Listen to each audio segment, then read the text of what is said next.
So in a minute, we will go live. Takes a few seconds. Okay. So welcome back to this webinar, and we should be ready for our session 2, which is now also being live streamed on our YouTube channel. I will welcome the panel again, and we have 3 presentations. It is Agata Byszewska from the Heritage Board of Poland, who will start with a presentation of archaeological paths, roads and highways, various opportunities to promote archaeological heritage in social media and beyond. So please, Agata, take it from here. Thank you so much. I hope I will share my presentation. Is it okay? Can you see the presentation? Yeah, you should put it on the slide. Yeah, on the Is it okay? Okay, great. Top. As you and I said before, I work in the National Heritage Board of Poland. And in this presentation, I would like to present some projects we work on in our institute. I've chosen the examples of our activities because I believe that they are close to the issue of archaeotourism, which can be understood as just a way of getting to know the heritage of the country and of the surroundings. If you don't mind, I will be reading, so I will make sure that I will fit in the this 20 minutes timeline. There is no need to convince anyone that the internet is the basic source of information for most people nowadays.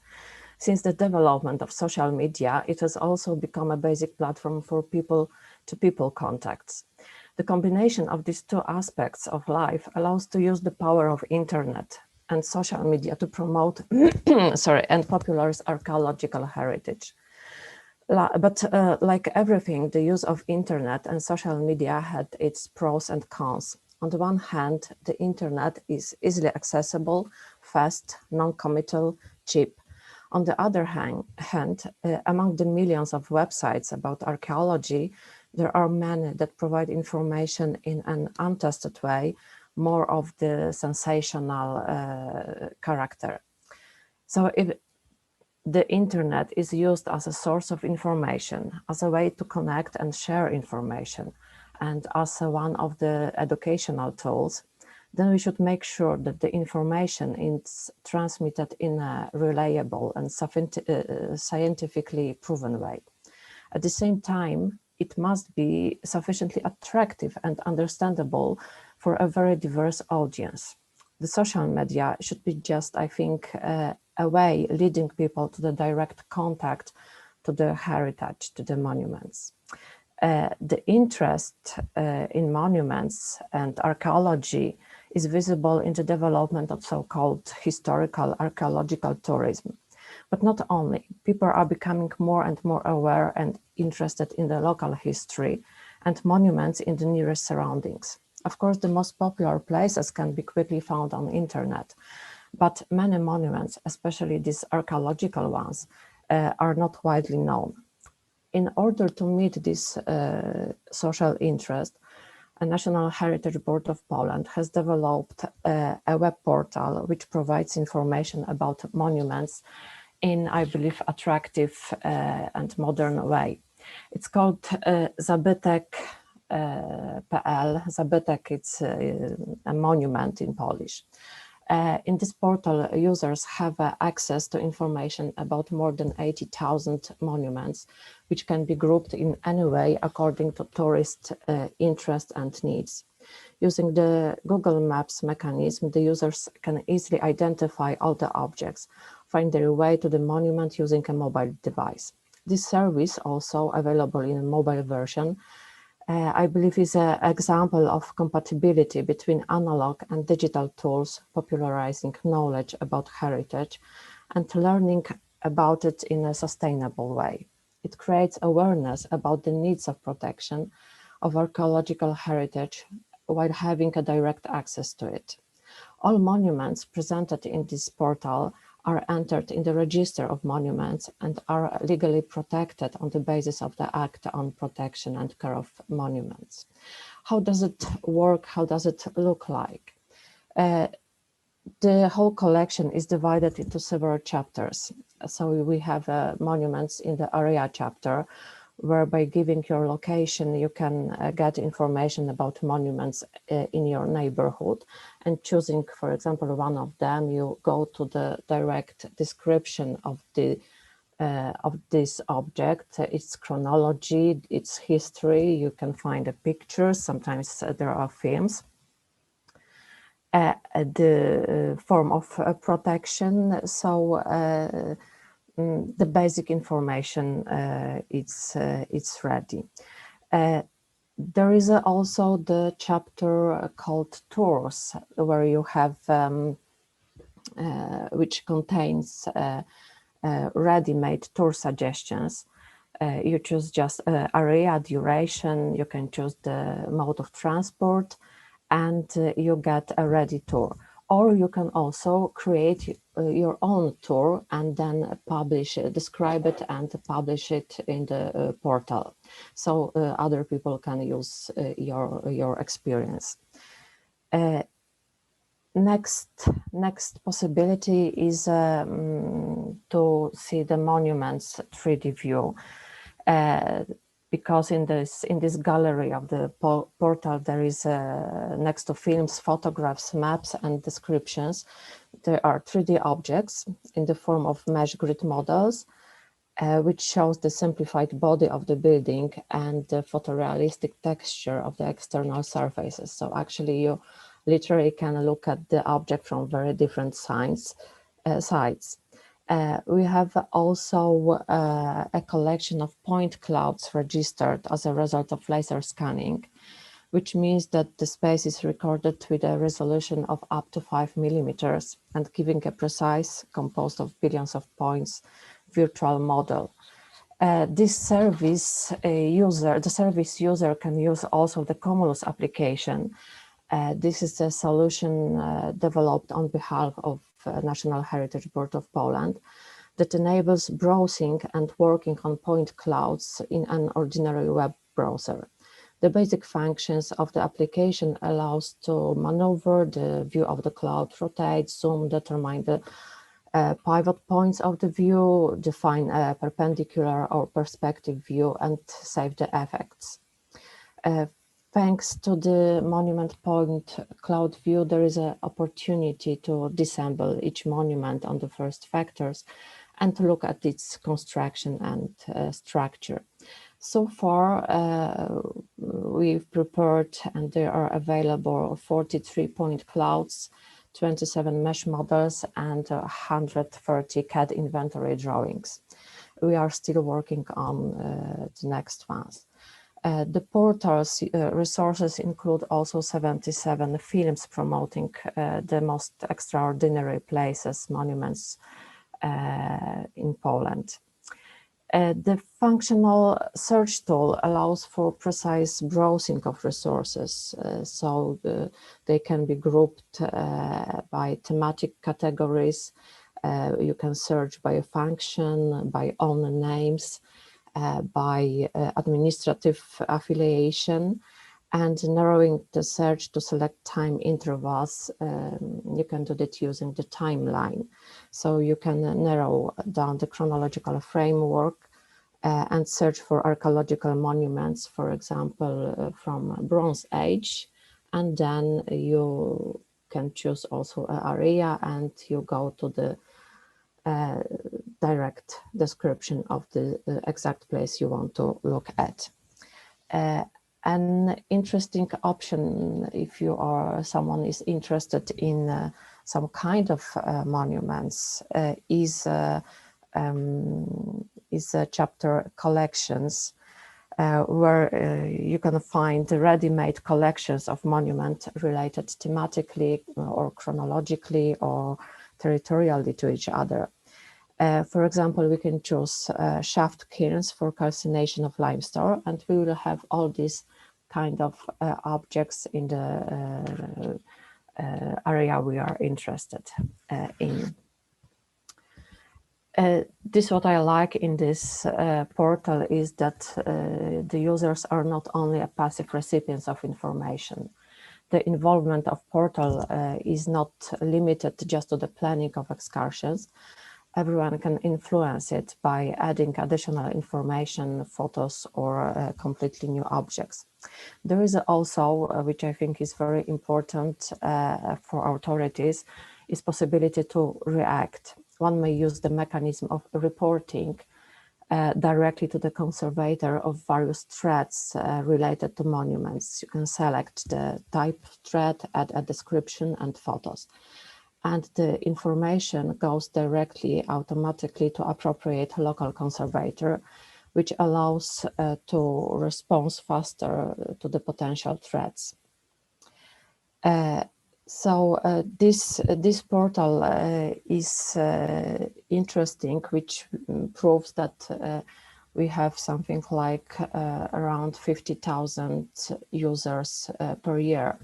And I checked among my friends and colleagues, and which are not archaeologists, or they're just amateurs, and they use it also. So I think that it's a good direction.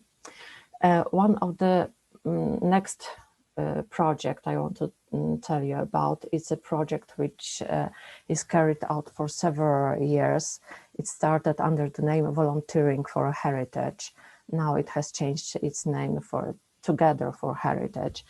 It's a program where applicants may apply for fundings for tasks which are addressed first of all to local communities, and promoted our activities in identification, inventorying, documentation of cultural heritage, both tangible and intangible. Promoted our actions aimed at strengthening social cultural practices, traditions, dissemination of skills, including skills related to crafts or traditional construction techniques, and educational activities and popularization of local cultural heritage and knowledge about it. What kind of in 2019 there were 30 projects completed. This year is a little bit harder, but still, and some of the projects had to be a little bit remodeled and transferred to the internet. But still, these projects are underway. What kind of projects in this program we are talking about? This is, for example, inventory of historical Jewish cemetery in Koźmin Wielkopolski. This is a project carried out by 14 volunteers from all around Poland. They were supposed to inventory 150 macevas, and they worked out almost 300 of them. Thanks to their work, the exact number of burials was established. Each maceva or its preserved fragment was measured, photographed, its states of preservation described, Hebrew and German inscriptions were written down. The results of the works will be gradually published on a specially created portal. The next example of this kind of projects is, for example, a project titled "We Learned About History, Discover Secrets." In this project, the volunteers create an interactive walk through two small villages of Gozno and Biegorzów. It will be possible to get to know these interesting places following in the field the plates with the name of the point and a QR code referring to the film, or virtually on the multimedia map. Places have already been selected, films were recorded, the production of the plaques and film recordings is underway. Some other project carried by National Heritage Board of Poland has different character. It's a contest type activity. It's called Zabytkomania, you can say Monument Mania. And this competition is addressed to film art and history enthusiasts who wants to show and popularize the material and spiritual achievements of previous generations through their work. The aim of the competition, apart from developing the passion for film among young people, is to popularize the knowledge about monuments and establish a social bond with the local heritage. The movie makers contest, Monument Mania, is for in two levels: for young amateurs on the high school level and amateurs and professionals over 18 years of age, film school students. And the topic is chosen for every edition every year. Contestants create a documentary, an animation movie, or reportage. And then movies are obligatorily uploaded to YouTube. The jury acknowledge Polish movie makers and a representative of ministry choose the best movie in every category. The prizes are, among others, dedicated trip to a heritage site, movie workshops with the professionals.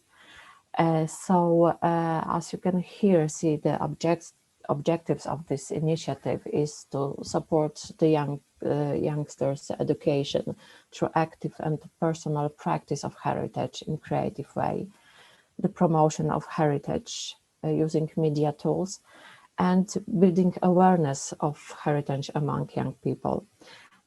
I believe that the greatest advantage of this project is to use the enormous potential of creativity in the perception of heritage and its value. I want to say that this, what I haven't said about these previous projects, the volunteering for heritage, the big advantage of this kind of project is that there is it connects people of a very different from very different group ages and from very different social groups, and it's about this kind of heritage which is closest to us, which is in our neighborhood.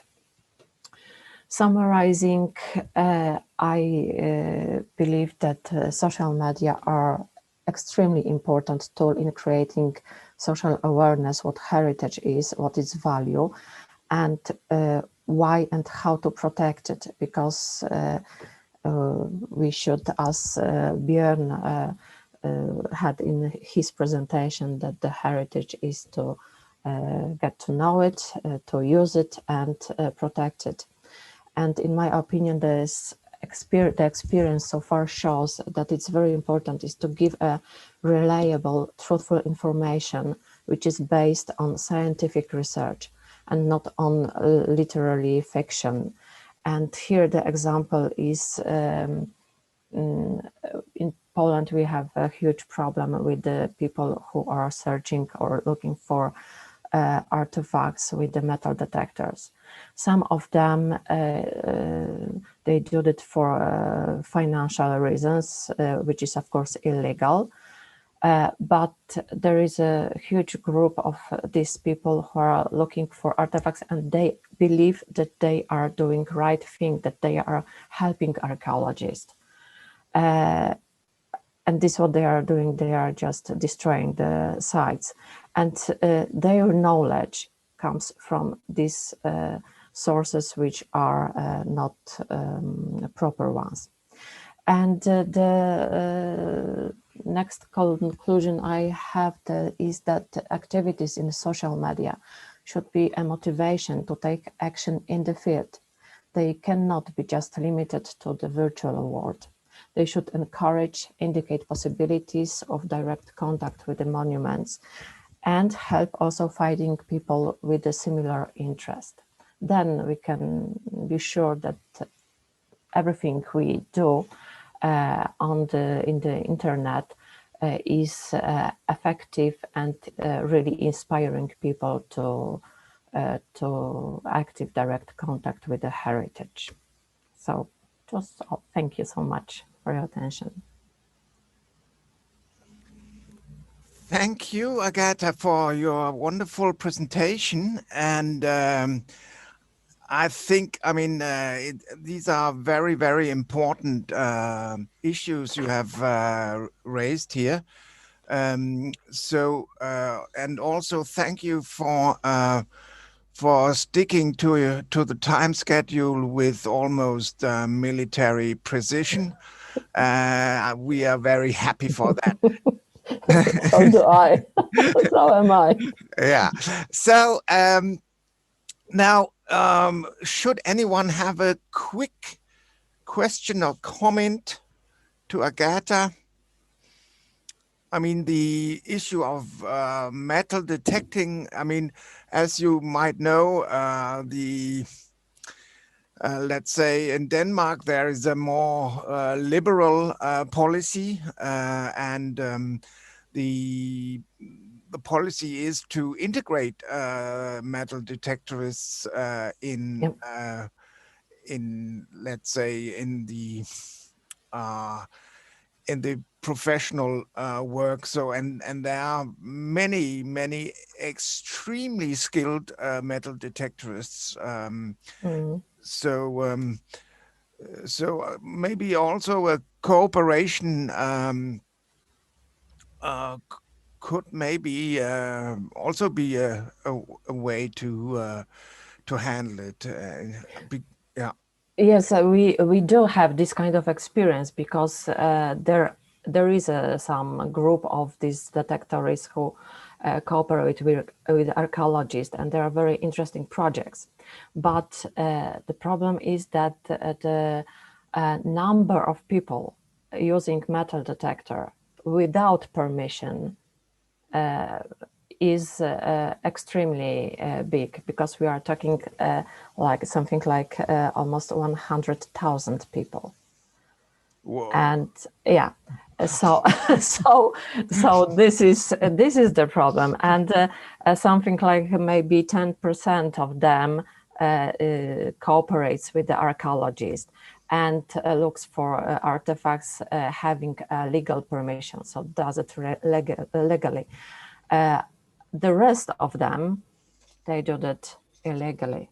So it takes a lot of work to work with such a big group of people.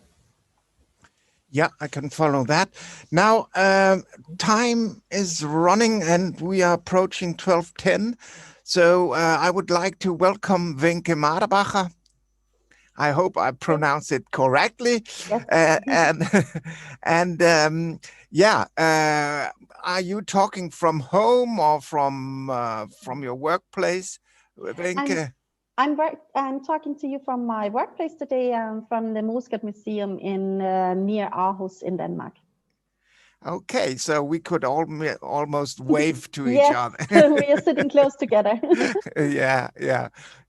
Which reminds me of a webinar in a theater session where the actors had practiced. So I would hand over a cup, and you would sort of grab it. Yeah. We should have tried this before, so we have the same cup. Yeah, exactly. That would be great. Yeah. Okay. So please take it away, Wenke.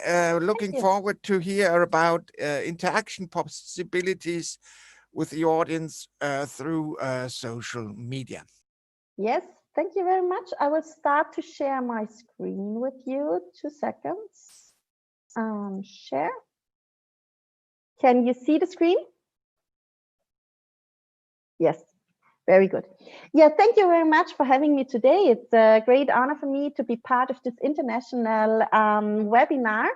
And in my presentation, I will focus actually on the point of view of the audience. Now, when we are shifting from on-site communication and interaction with the audience to digital communication and social media, where's the part of us, the experts from the museums or the institutions, what is the real object and where's the audience actually and has to interact. So yeah, let's start. Yes, normally when we are at the site, we are building a kind of triangle. The facilitator, this could be an educator, curator, or another expert of the museum, of the institution, who is of course has the experience of and the knowledge of the object, but as well also the knowledge and experience of methods and moderation, and maybe also dramaturgy for facilitate this program and content. And we have, of course, the object itself with its research and science and all the knowledge from the object. And then we have on the side also the participant, and the participant is the last 15, 20 years anymore not silent. It's more and more a very based and equal triangle we are having here, and the participants are also taking their fair share and being part of this exchange and come with their experience and knowledge, but also feelings and emotions. So actually we on site, we are also facilitating an exchange of our knowledge sets, so that the discussion and interesting discussion and also new knowledge can be shaped at our sites. So that's normally what's happening at our museums and at our archaeological sites.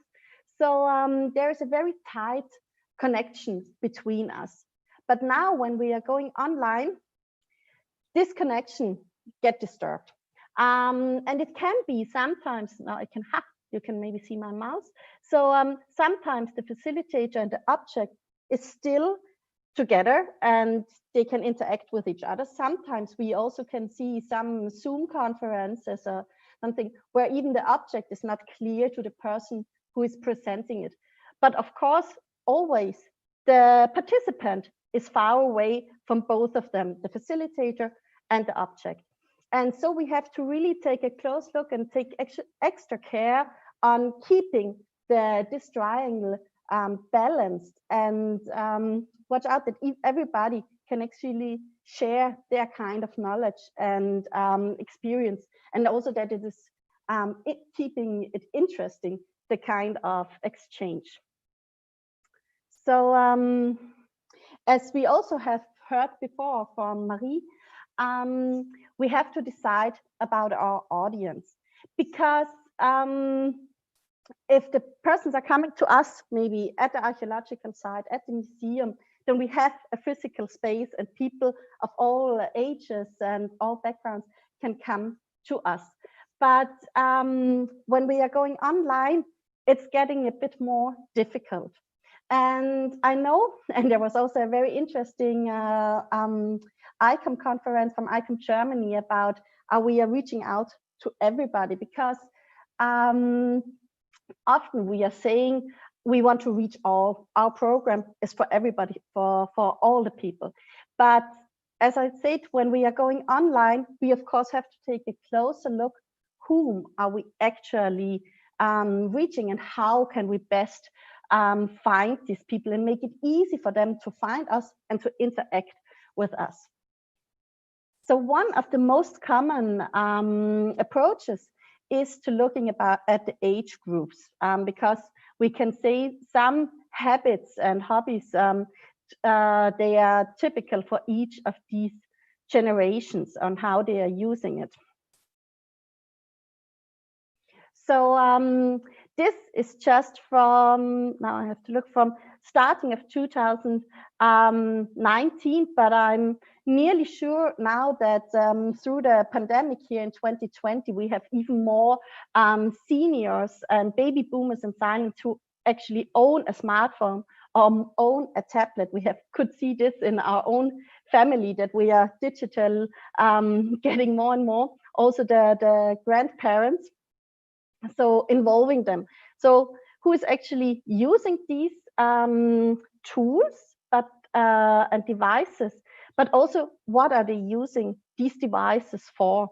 And here we can see again, actually nearly all of them, especially the older generations, are using it to share pictures and updates. We notice we are sharing a picture of a family meeting or something we have eaten or where we have been, also to hang out with friends. And maybe here it gets interesting for our institutions, this to get inspired and to get news with an easy mode. But we can see this is just a small part of the big picture. Mostly we are here to share our own content. So this is what people are interested. And also, and here we can also say, even though I tried really to get the most current studies, it changes all the way. Which social media do they prefer? It's the older generation to reach via Facebook. I would also say YouTube. And then we have here Instagram. And here it's still a Snapchat, where I would now change this to TikTok maybe. So we have different channels to reach out for the age groups. But we all know, just because we are the same age, this doesn't mean that we are having the same interests, hobbies, needs, or background. So we maybe want to have totally different approaches to the cultural institutions, to the museum. So I would recommend to do a little extra work. And I really like to use the method for inventing personas. Maybe you know this kind of work. It comes from the marketing world, but it's very useful also when we are making some programs as for the museum's education. So here, making a persona is really taking a picture of a person you think about, could maybe come to your program, or could need your program. And then you are inventing actually this person, a fictional character. You give this person a name, a job, a family, hobbies, and interests. For really say, where is this people living, and are they living in a family, or is this person living by itself? And then when you have created the person itself, then you are reflecting, how is this person, this fictional character, now reacting to my program, to this, what I'm developing right now. So I have to think about what would be his or her greatest experience in participating in our program, and what would totally bore this person, how much interaction and which kind of interaction does this person want from our program. And if I'm talking to children, is it something where I'm actually really talking to the child, or am I talking to the parents or the teachers of this child? So we always have to think and be more and more concrete about whom are we actually talking and how are we reaching out to this person. And this will help a lot. So getting this fictional character will help to also see some difficulties, when I see maybe the person is not interested in coming to this, or being that long interact that long with our program, or maybe they have different needs. Yeah, think about these things as well. And one very big difference from on-site versus online, this is the scale of the group. When you're coming on-site to a program, most of the times people are coming in a group, in a social connection. They are coming with their school group, with the study group. They are coming with their family, with their friends, with the dates. They are coming with somebody, a friend they are already taking with them to the program, to exchange what they are experiencing in this program. And this is totally different to online. In online programs, it's the other way around. Often we are sitting alone in front of the computer, or listening to a podcast, or watching things on our mobile. It's often just one person. So this gives also a very, makes it even more important to think about, when I'm now looking at this alone and experience these things alone, how can I share my thoughts and ideas easy with somebody else? How can I, as also be involved in this? And here we have to remember that most of the time, when we also think back to this social media use, but also to the use of our cultural institutions and sites, most of the people are coming for recreation. If they're not in a school group or study group, they're coming for recreational reasons. They are coming because they have friends and family over and want a program, want something to talk about, a nice input. They are not always coming to learn something on the first place. And I think we also have to remember this when we are putting things online. It's allowed that things are fun and are interacting, because here it's also, again, we should remember that people are using this in their free time for recreational reasons. So I want, in the next slides, I want to take a focus on two very different approaches how this can be used. So the first one is the YouTube, an example of a YouTube tour. And this is really just an example. There are so many YouTube tours online. This one is from the Rijksmuseum in Amsterdam. And of course, many cultural sites have chosen, when now the lockdown was, or even before, to have to go online and make a virtual tour through their sites, to their exhibitions, and give a tour. The advantage is really clear. The material can be prepared and fine-tuned and cut it before, or even as when you are live, you can also go live. It's permanently available, and there it's available possibly for an endless account of users, and it can also be shared further on other social media platforms. So that's really very practical. And to also know, so each minute, I've just looked it up again, every minute 400 hours of videos are uploaded on YouTube, but there was also watched nearly 70,000 hours of YouTube every minute we are now talking. So that's really an enormous amount, and it's besides of Google, it's the second largest search machine. We also know this when we want to know something, we are also looking it up on YouTube. But let's take again a look at this triangle I was talking about in the beginning. How can the audience interact here in this YouTube video? Actually, they can actually just leave a comment. And since also this YouTube video has a quite nice number of views, there were just 8 comments here and in the comment section. And one thing is, I write a comment, I have something to say, and also on the other side, I have to hope that the museum or maybe the curator itself is answering my comment or what is happening here. So the balance is very much on the side of the museum. It's them who have the knowledge and are talking, and the interaction possibilities for the audience are not very much given here in this example. On the other hand, maybe many of you have seen followed on Instagram the hashtag or the site Tusind Kunstner Quarantäne, who are audience driven. It's the audience who are reenacting famous or not so famous art pictures and reenacting them with nowadays situations. And there are really, there are nearly 1,000 uploads since the quarantine. It's online since March 2020. And here we have a totally shift of the interpretation.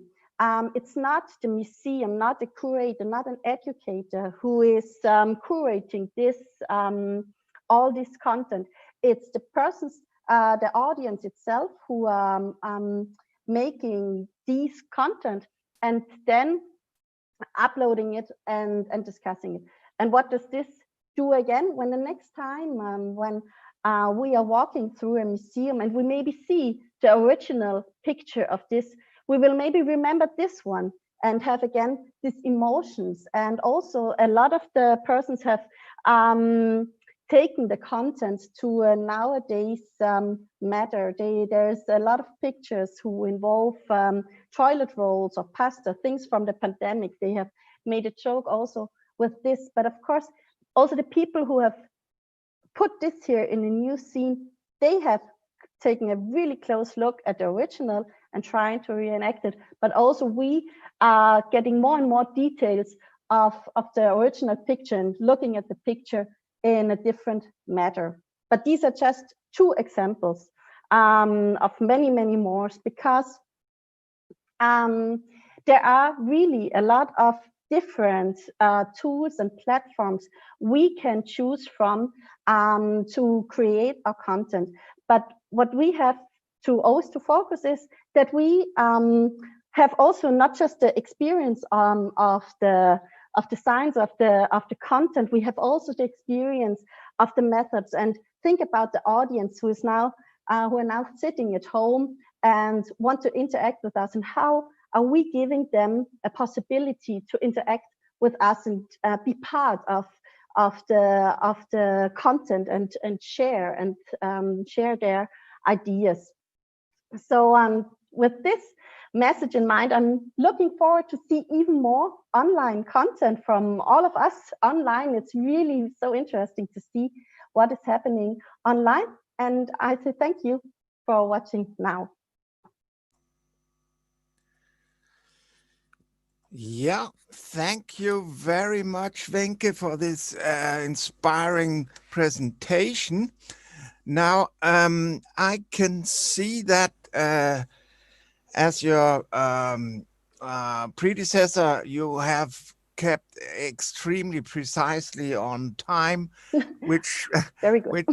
which makes my job very, very easy, and I appreciate that. So, are there any questions? I mean, I can see a comment from Osa, who loves that reenactment, and I don't know if you will follow up on this, Osa. No, I just want to say I think this was one of the few highlights of this rather horrible year. It's just seeing people as you seeing them engage with these artworks. It's just amazing.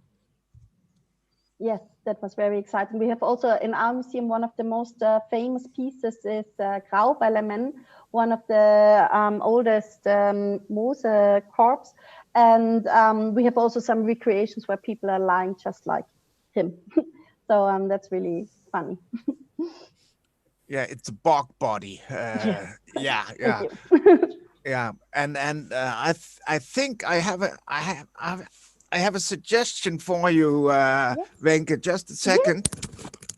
Thank you. Now I'm curious if Jens is coming up to my office.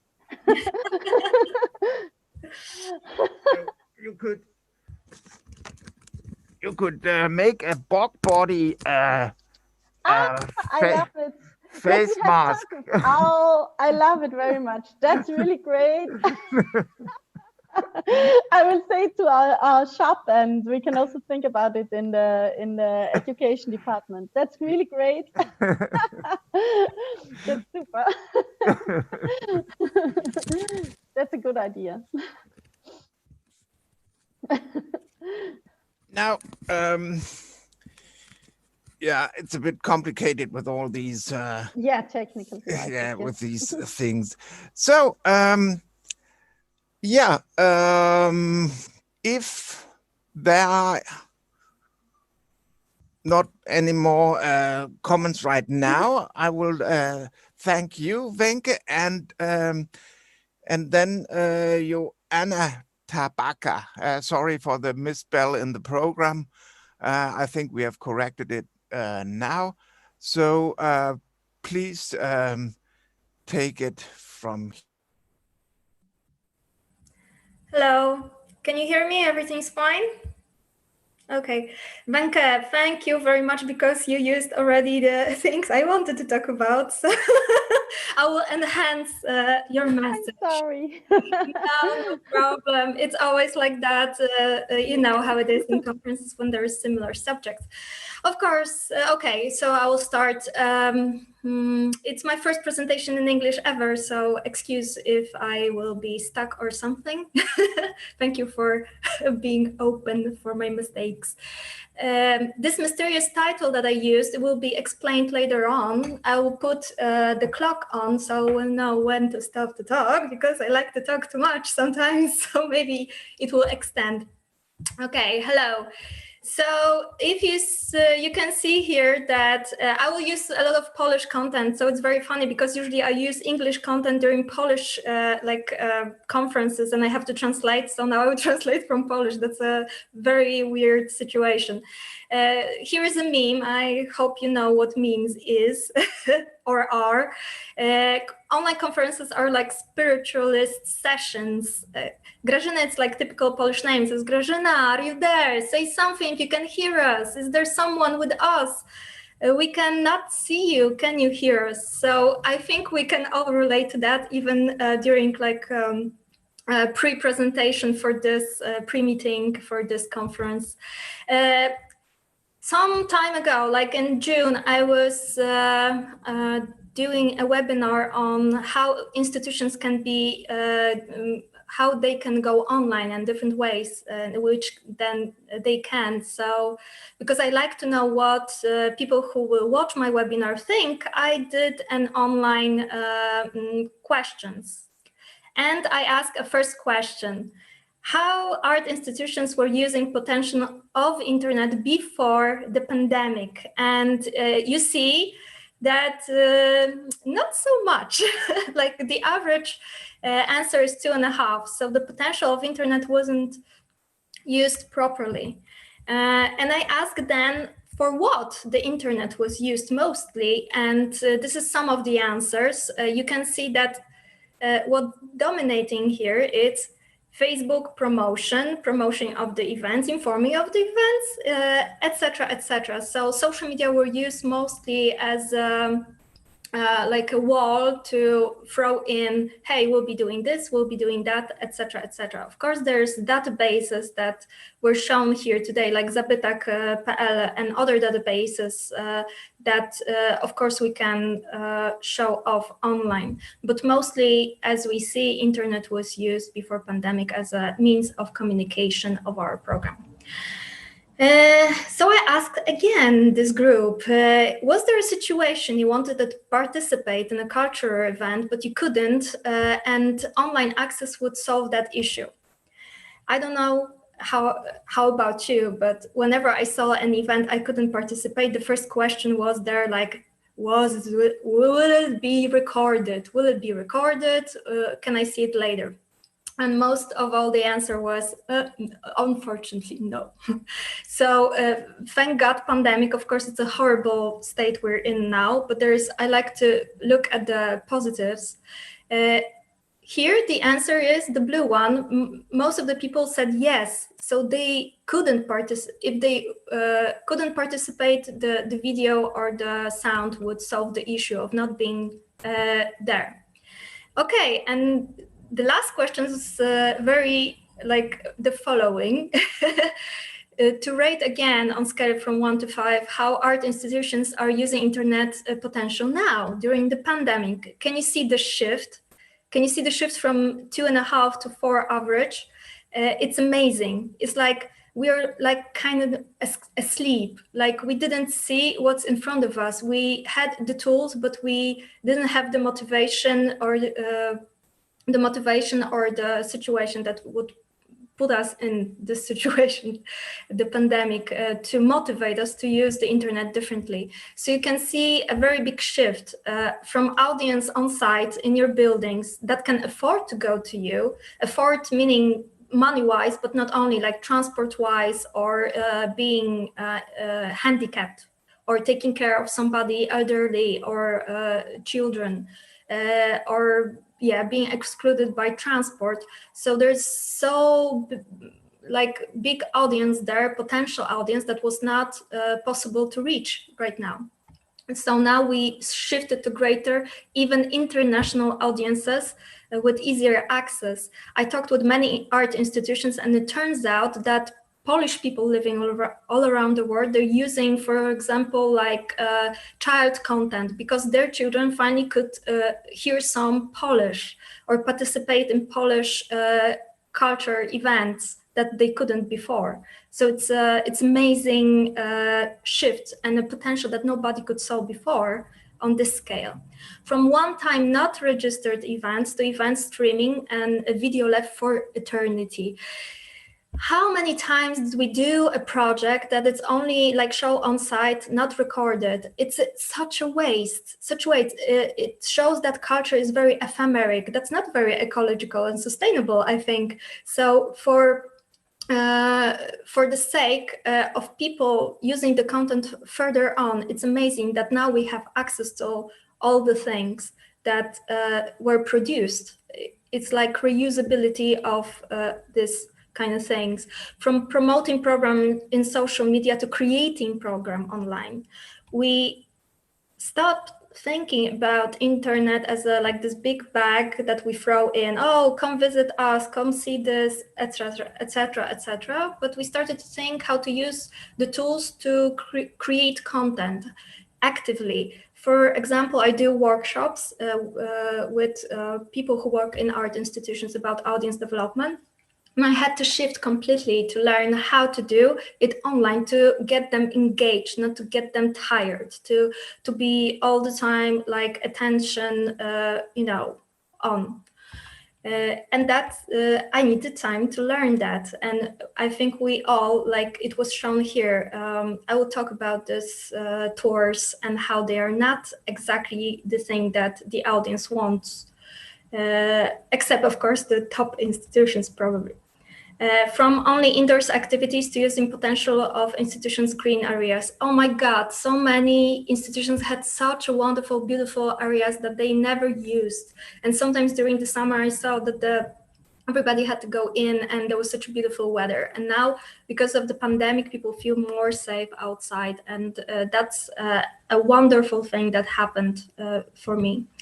It was said before, I will only briefly go through it. How is with social media? Of course, the data here is only for Poland and from January 2020, but half of the population is using internet and no more, sorry, but the active social media users in Poland are 19 million. It's a half.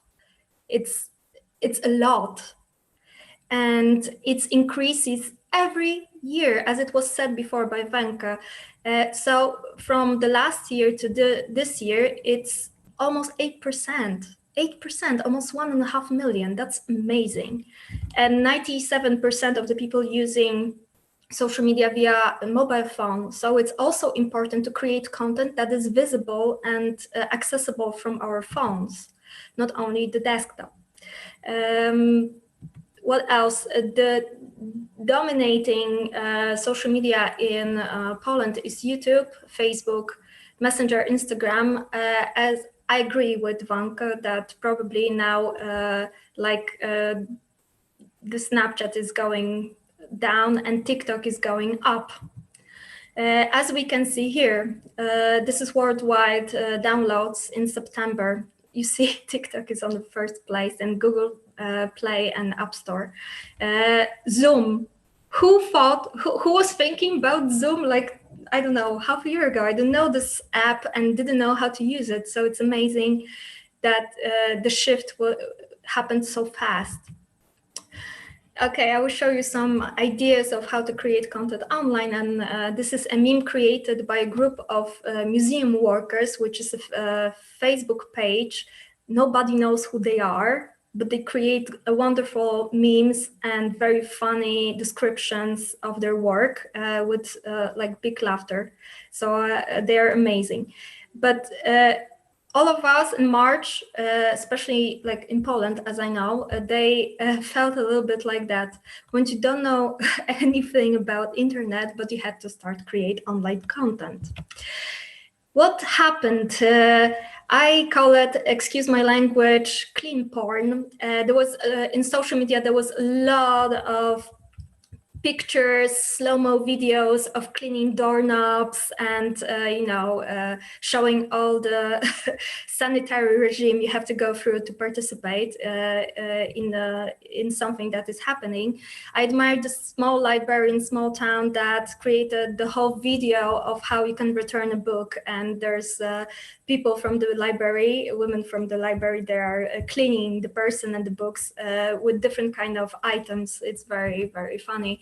The next thing that happened is like one-to-one. So we thought, okay, we have a concert, so we do a concert online. We do a streaming. We had a theater play. Let's do a streaming, and it was wonderful because first time I got to go or to see this Polish band called Tombstones, because there was their concert so many times and I couldn't see it because, I don't know, time, money, I was sick or something, I don't know. But finally I watched them online and it was such an amazing experience because it was online. They have amazing stage presence and people were singing lyrics, writing them in, like, the chorus into the chat. It was very funny. Here you have Marcin Masecki, who was, doing solo shows from his home. He's amazing because he has a gift of translating classical music to simple people like me, like who don't understand anything. But it was every Sunday at 12 through like 2 months, he was playing from his house. And that was wonderful and gathered a lot of audience. Like one episode was viewed by 1,000 people. Can you imagine so many people at the concert hall? It's not possible. And on the right, I have a print screen from Instagram from one of the theaters that said that one of the play was viewed by 3,000 people. And the theater usually was for 120 people. So it's amazing what happened. One of the plays that was made by a very small theater, maybe not so small, but from smaller town, not Warsaw, in the south of Warsaw, was for children. And amazing thing that happened that it got to Africa and India, and my friend who works there is taking care of promotion and marketing. He was receiving a lot of print screens and video reactions of kids like that, watching actors in Poland playing a show for kids. That was something that was very touching and very unusual. I don't think this kind of audience would ever appear on the show. We tried to find a way to do our culture events even through the pandemic. So we borrowed the cinema, like car cinema that from United States, and theater plays and concerts were happening exactly in the same way.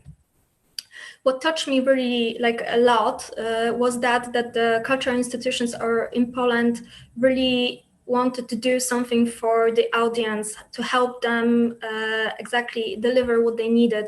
So they started to sew masks. They started to acquire computers for families that didn't have enough of computers for children to participate in the classes. And as Wenka said, virtual tours, yes, but they have to be engaging. They have to be, they cannot be just one person like here standing and just talking, maybe if he talks very interestingly, but sometimes one-on-one doesn't work. And I saw a lot of this kind of tours who were not so interesting. And there's something like called Google Trends. It's an app on Google or kind of engine that shows interest in topics that are trending. You can put anything and see when and how people were interested in the subject. So here you have virtual museum tours, and yeah, in March it was a spike, but then it dropped totally because people were creating different content, more exciting, short, because we have to remember internet shouldn't be a long thing. It can be really short things that engage immediately. So it dropped. So it means that the audience weren't interested anymore in that kind of content. Reenactments, yes, everybody loves it and I love it too. And I'll show you a couple of photos from Warsaw. We have National Museum, and they did it on Insta stories. So it's an interesting way to show the audiences and how their approach on the piece. Here's Jan Matejko, and this is the impression. And this is my favorite on the right because it's it's abstract painting in the middle, but somebody used a toilet roll, and you know how toilet paper was popular at the beginning of the pandemic. So it shows kind of sign of time that it captures it. On the left, you see also toilet paper as an item and the painting that was redone by the audience. Here we have another one, but like with architecture. So we can see like specific kind of points in Warsaw that were reenacted by different kind of materials, even like medicine, like boxes. And in the middle, I love it so much. It's the best Polish kids publishing house. And they have a book about a poo. And this is how the kids reenacted with their families the title of the book. Augmented reality, it's amazing how the technology welcomes in our house, and we can do so many stuff without professional, like very professional help. The first steps I saw that some museums show like virtual background of their exhibitions. It was quite nice, but not so engaging, but it showed that they starting to do that. And on the right, we have Icelandic artist Olafur Eliasson, who did the whole exhibition using augmented reality, so you can move around his like pieces of art. Don't kill me, I don't know anything about video games, but I will use this as an example how we can use video games into promotion of heritage, and also how to learn or teach via video games. On the left, we have Victoria and Albert Museum that borrowed or transferred wallpaper pattern to a game named Animal Crossing Worlds. And ta-da! It turns out that this video is game is the most popular, or was at the time, and it had 5 million copies sold. So you see, this is amazing new area, untouched sometimes by the. And for archaeology, excuse me, but there's so many games who use medieval times or create stories that are from the past. So it's amazing to get hooked and see what they've done. On the right, we have a print screen of a teacher who started to teach math in Half-Life. So it's like a VR reality, and he was giving lessons in that. Okay, so now I'll explain where the subject or the title of my presentation came from. What was going on, like the most popular thing, battles and challenges, and the British museums on Twitter had their creepiest object. So we can see like on the left side we have 3rd, 4th century hairband from the burial of Roman lady. And on the right side, very relevant things as a plague mask. And everybody wrote about it. It was very popular in regular media, but they had fun, and people were really interested what the creepiest thing they have. Podcasts. It was mentioned by Vanka, and I will say it again. It's a growing market. It's a very popular way to create and how to say, like people are very open to such a way to take the content in, because it's very easy. If you move or you go around, it's very easy to listen to someone. And it's not only audiobooks, but like regular people can do like radio shows, but without being like a professional. And I am guilty myself. I did eight episodes of podcasts, and I found it very interesting, and I found myself very like open by this new media, and I found it very interesting. So 27% of people in Poland know podcasts, and the people who mostly listen is from age 25 till 34. It's 38%, and as Manka said, why we wanna participate in culture online, to have fun, of course, find out more about the world and relax. And what surprised me, oh my God, the time ended. Do I have like 5 extra minutes? Hello? Sorry, I had to unmute the microphone. Yeah, just please continue. Yeah, please continue. Yeah. Okay, what surprised me, because I found it yesterday, that South Korea is like the first country that produces the most, who listens the most of the podcast. But on the third place is Sweden. So it's very very interesting. In Poland, of course, institutions took that in, and on the left side we have Palace Museum of the Palace of the King Third Sobieski. Probably I said it wrong, but they started a podcast about different types of, they pick an item from a collection and they describe what it is. Poland Museum of Polish Jews created a radio station, and this is amazing. Have you heard about ASMR? I wonder. Okay, so Victoria and Albert Museum tapped into that phenomena because it's very popular on YouTube.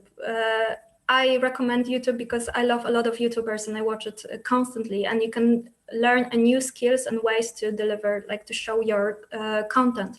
And Victoria and Albert Museum did exactly that.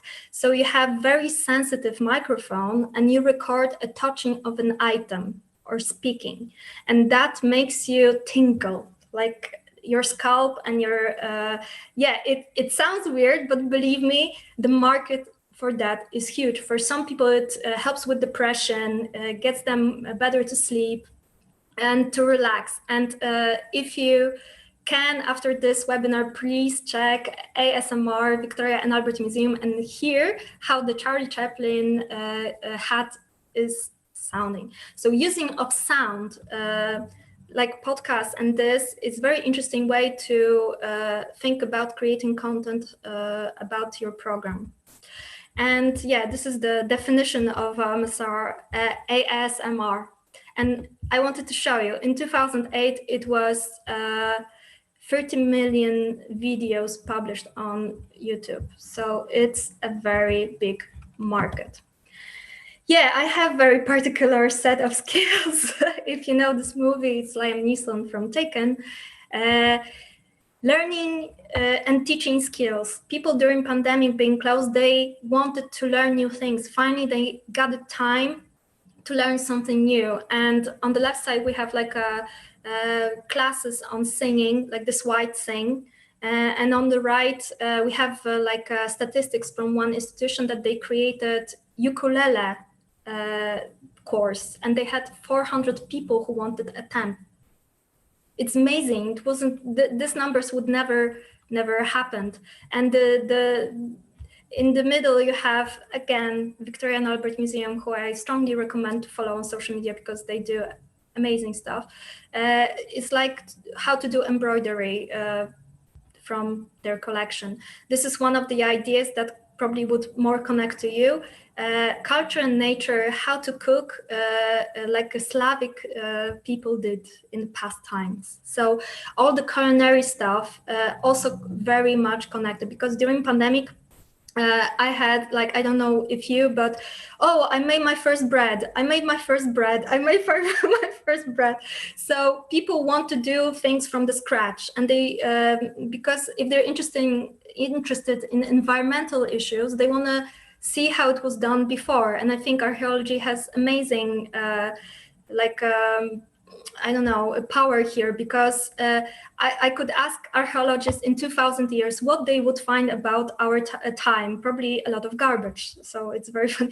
So the past was very zero waste. So I'm looking forward to have a course on zero waste like how Vikings were zero waste or something. So Skillshare, this is a platform that gathers people all over the world that want to share their skills.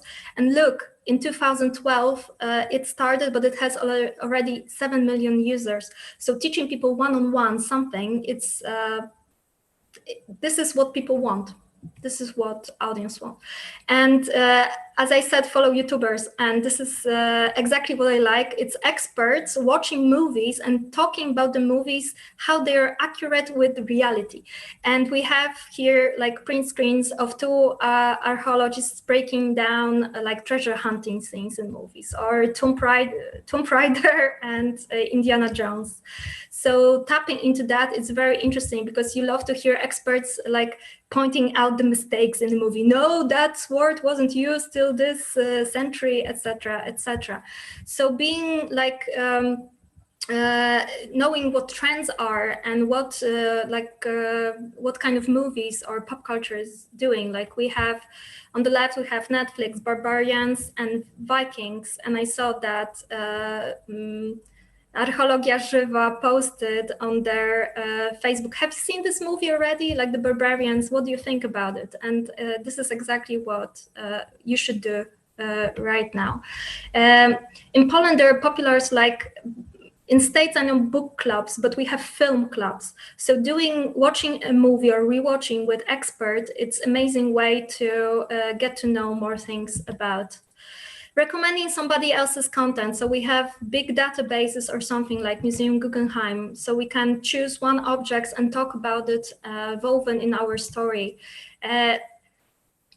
Beauty market or makeup tutorial videos are huge again on YouTube. And I found a couple of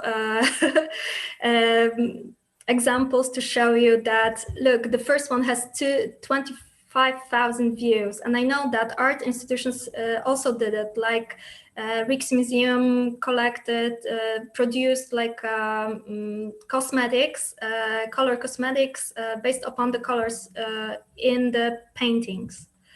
This is our pride and joy. So it's our Polish YouTuber called History Without Censorship. And he's so loved by high schoolers because he's swearing, he's telling as it is, he's telling things that nobody would know or learned during like in high school. And I love him so much. Look, this has 1 million views and it's about hygiene in medieval time or in the past. Story of one object, telling a story through media. We don't have to use like one object is enough, and its interesting story can be enough. I don't have time, but this is interesting story of this one object is a seed of tree that was brought from United States. And you know why? Because they made the whole exhibition about there is an area in Warsaw, and that was oh my God, I forgot. Ghetto was there. Oh my God, Ghetto was there. And they excavated things like in the ground that the previous people who left the ghetto left. And this tree was growing there since the war, and it was cut by developer. and they were so sad because you can eat the fruits, and when people didn't have money, they were cooking the fruits. So the tree was cut, and they started a campaign to show that it's like you cannot just cut the trees. And it turns out the family from United States contacted them, a Jewish family that moved out from Poland, and they had a jar with the fruit of it. And actually they brought the fruit and they planted it in the United States. So they replanted the plant from this sister fruit. Okay, Insta stories, they are amazing potential. They have amazing potential. And here it is how National Museum of Warsaw is like showing the story of their institution, but very short sentences, very like, it's very easy to read and very like interesting and grabbing. Be relevant. So use current events to comment them with what you have. And this is Museum of Archaeology in Gdańsk. And this is a post from Valentine's Day last year. And it shows a couple buried together. And it's like, oh, it's a you know, love till grave kind of thing, or after the grave even. But it has like 250 likes on Facebook, and it was shared a lot. Sustainability in conservation, but thinking about ecology and how you can implement and teach about how the past was more zero waste. That was just idea I've thrown in, but showing the process is very, very all interesting. Most of all, have fun. So this is examples of children who created exhibition for their animals, and this is exhibition for a guinea pig, and exhibition for a turtle and hamsters. So this is awesome way to learn about classical works of art. And the paintings were recreated with the animal faces. Okay, this is the end. So what would make, this is a research that was made in the United States, and it's made every month. So it shifts and changes. So it's very interesting to look into it. And this is answers what would make you feel safe and comfortable going to cultural organization. And so it's mandatory face coverings that was way down like 3 months ago. Availability of coronavirus. And that means that being online is not a fashion or a trend. It will stay us for longer. So we have to do it. We have to do it because we are maintaining and strengthening relationship with our audiences. We exercise our creativity. I didn't know, like I used Google Forms in such a way I didn't know that I can use them you're joining the trend, you're in the conversation, you're developing digital skills. And I know that sometimes in cultural institutions, the set of skills are different, and sometimes it's better, sometimes it's not so good. So exchange in here and upgrading is very important. Improving our virtual image. Like sometimes I look at the webpage of an institution and sorry, but it could be better. So this is not now a time to think through and rethink our virtual image. We have larger audience, we have more direct and intimate contact. We have real-time feedback. Who would go out during the event in the past? No one, but online it's very easy. And it's very easy to see if what we're doing is engaging and we really want people want really to participate in it, because now there are funds for it, especially in Poland. So you do online, you get funded because you can, because online presence is the future, because we eliminate the exclusion. If somebody couldn't join us before, better online team collaborations, perks of remote work, because we had to turn to online collaboration. And a decent product once made will be available later and works for the benefits of the institution many times.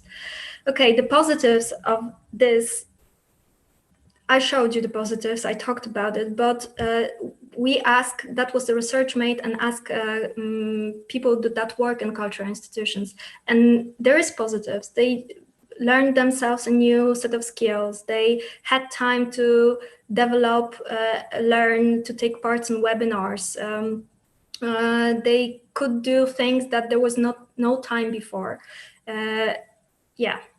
And they met a lot of new people that they couldn't meet before. And staying relevant, that's the last slide. It's very important. We cannot talk about something that is not connected to here and now. And being empathetic towards our audiences and knowing what they're like fearing of, like losing job or losing health, or that they need to develop their passion, learn new skills, escape from reality because it's all overwhelming.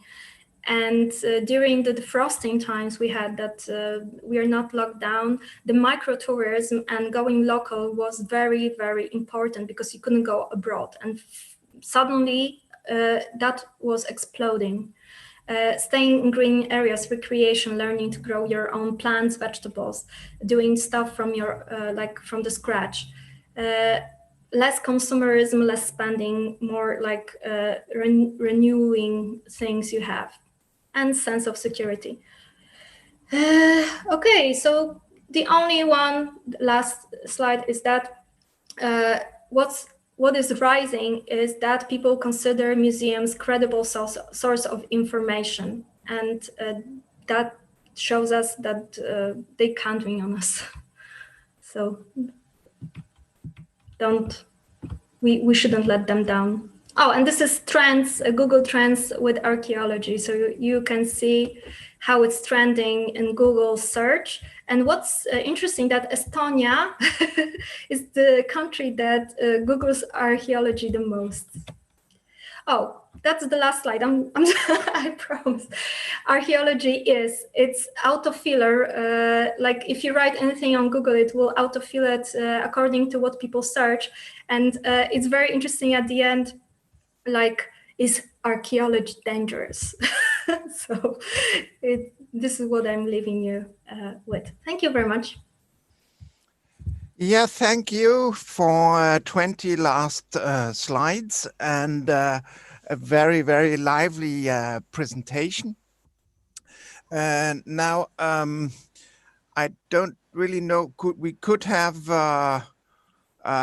maybe a quick question, but else we should have a break. So are there any quick questions or comments? Someone? I cannot see any raised hands.